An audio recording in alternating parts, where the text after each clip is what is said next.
What do you think, Gromit?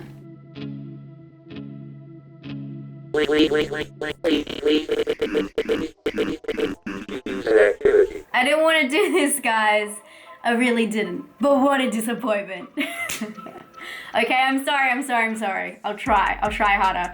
This will have spoilers. I just want to say that straight up. This is gonna have spoilers, but it doesn't matter because the film is a flop. Let's be fucking frank about it. Actually, to be completely honest with you guys, I only watched this film recently for the first time, and I mean, who's gonna watch it a second time, but for the first time. And I've been really avoiding it like the plague, but our Australian streaming service, Stan, kind of like Netflix, but Stan, it has been suggesting this movie to me over and over and over, and I keep seeing the cover, and I've heard people say it's horrendous, but my curiosity got the best of me, and I asked you guys actually on Twitter if you wanted me to do this video. I hadn't even watched it yet, but I knew, because you know, not everyone can be wrong. Not all of your friends and all of the reviewers you watch and all you guys, you can't all be wrong. And lucky you were right, so now I have this video for you. If you have been blissfully living in the dark, this 2016 horror film starring Kate Beckinsale, not as you know her. God, not as you know her. Sure, she's done horror before, but this was just a disappointment. I'm sorry. But oh my God, the acting was so fucked in this movie, but I'll get to that and the reasons why. The film is about a family who move from the hustle and bustle of New York into the countryside. You know the tale, spooky house, weird things start happening. But this time, Kate's character is the focus of the film, and as her flashbacks start creeping up with her and she stops taking her medication, strange things start going on and tearing her family further apart. And did I mention there's a disappointment room involved? Just an FYI there. If you didn't catch my drift, this film has a lot going on. In fact, too much. Let's break down the plots and the subplots. You ready? Here we go. You got the flashbacks, you got the creepy house, you got the random career backstory, that doesn't matter. You got the dad dying while he was working, doesn't come into play. You got the unbreakable bond between father and son, you got the fucking cat subplot, and then you got the random village boy who's trying to get into her pants. Is that enough for you?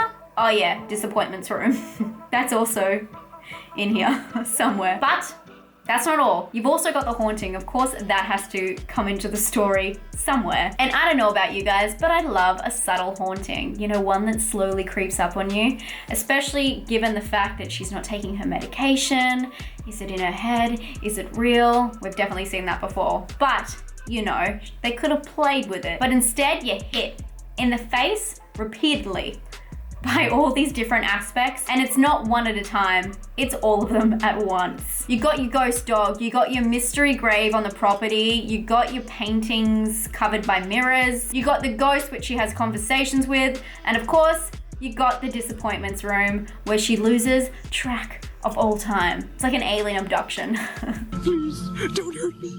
Don't be afraid. Besides the overload of information in the film, there's two other reasons that I really think sunk this film. Put the nail in the coffin, and those are, one, the relationships in the film, and two, the editing. Let's start with the relationships. They were bizarre from the start. Yes, Kate's character Dana was dealing with past trauma, but it was almost 30 minutes into the film before she had a conversation with her son. With the cold juxtaposition of her and her son's relationship, with the father and son relationship that are like buddies and singing in the car and all that kind of stuff, I kind of got the feeling like the film was trying to give me a hint that maybe she was the stepmom. I really was not sure. It was so distant, and I felt like the film was trying to say something with that. And yes, they do address this at one point during the film, that they do have a close bond and she doesn't, but it was nothing to do with the film, so it just felt really confusing even bringing that in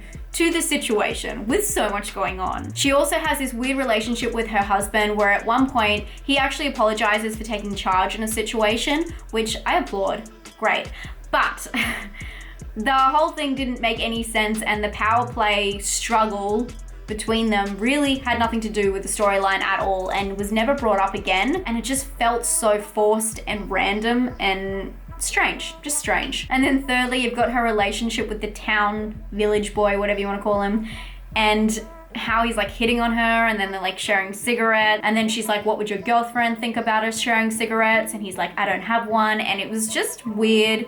And again, it never comes into play, anything between them, but it's like this weird tension. And why? It was just so bizarre, the way she was acting with him, and just the whole relationship, and the fact that nothing ever came from it. Why was that even included? The guy could have been taken out completely. But as I mentioned before, editing comes into play here, and I really felt like this could be the main reason everything fell apart. The editing played a lot with the reaction time between characters and situations, and I think it really did a good job at making things feel disjointed and overacted. So for example, this isn't in the film, but it's an example of what I mean. If someone was going to break into a house, and at the same time that person is waking up and hearing someone, and then, you know, they end up meeting at the point B, and it's kind of cutting back and forth, the person waking out of bed, the person, you know, opening the door, until they meet together. So the weird ass thing about the Disappointments Room is the fact that there is a moment where this townsboy is opening up this grave, right? And he's pulling back, like, you know, the final thing to reveal the skull underneath. And while he's doing that, it keeps cutting back and forth to him, and then also the dad preparing dinner. And it's like the dad getting food, the dad cooking, the people coming over, him setting up the dining table, and this is all happening at the exact same time. This guy is just literally like pulling something up from the ground, and time-wise, it makes no sense. What this guy takes, you know, maybe a couple minutes to do, the family's gone through like a 2-hour period, and it's bizarre.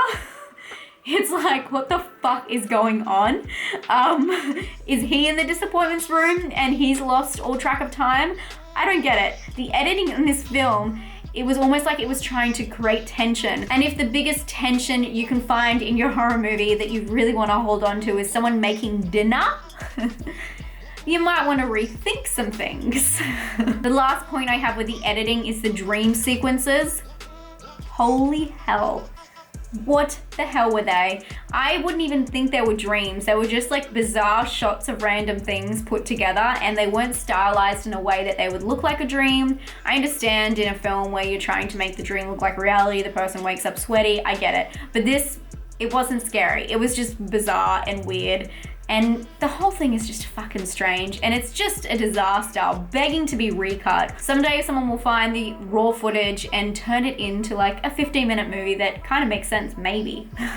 To wrap it all up, probably two things that are the biggest disappointments in this film. I'm sorry, one last time. $115 million down the drain. Second, the Disappointments Room. How interesting is this idea? I think it was great. And I think what they could have had, and this might be a little bit cheesy, but it would work, having a kid who kind of relates to being shut out from society, or I don't know, just like teased and bullied, making friends with the ghost who lives in the Disappointment Room. I thought that that would just be kind of more meshy and more relatable, and it would just work better. I'm gonna give this film a 3 out of 10. Are you surprised? Let me know what you guys thought of the Disappointments Room. Was it disappointing? I bet you, we all just write that in the comments? That would just be hilarious and make my day. I love you guys so much. I hope you're having a great day, and I'll talk to you very soon.